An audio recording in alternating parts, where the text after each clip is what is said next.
cukup pernah melewati fase-fase di mana gue itu support beberapa gue emang setiap 3 kalimat selalu support orang karena itu gue. Setiap 3 kalimat tepuk gitu.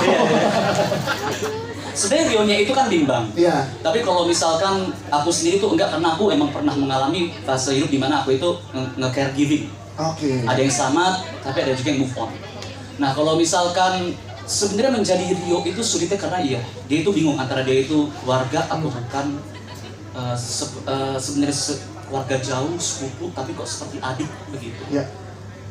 Dan yang aku suka dari journey Rio itu adalah dia tuh melewati fase di mana sebagai support system kita tuh ada mikirin kira-kira kita kasih apa yang dia mau atau apa yang dia butuh.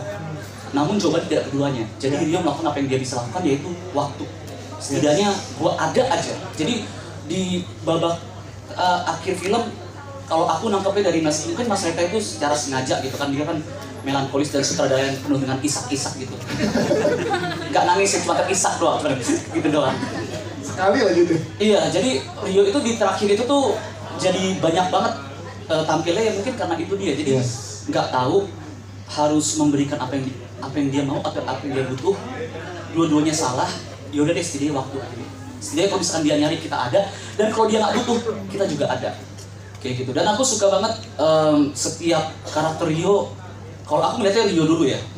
Itu melewati 5 stages of grief itu bener-bener detail banget. Kayak ketika mendengar arganya itu dia, nepok lagi. Ketika mendengar arganya itu sakit, dia itu melewati denial dulu. Terus dia mencoba mencari solusi, dia marah.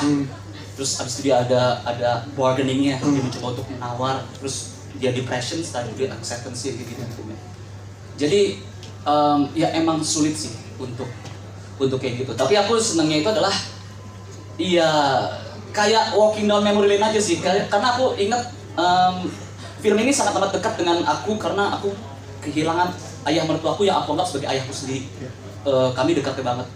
Pada saat itu ketika meninggal aku membayangkannya itu seperti itu adalah hari di mana dunia kehilangan satu orang, tapi bagiku aku kehilangan satu dunia. Nah, jadi pas meninggal itu kita tuh setiap memikirkan orang yang meninggal itu kan kita kan selalu berpikir bagaimana dia meninggal, bagaimana dia terakhir ya.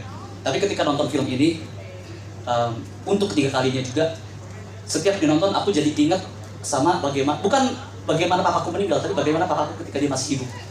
Jadi aku kayak berterima kasih aja sih di sini gitu. Sorry pakai gue, sorry. Karena harusnya gue yang sedih malah gue. Iya, ditepuk ada. Karena itu saya tuh support banget, saya support banget. Tepuk tangan untuk Kim Pamungkas, terima kasih Bang. Selanjutnya kita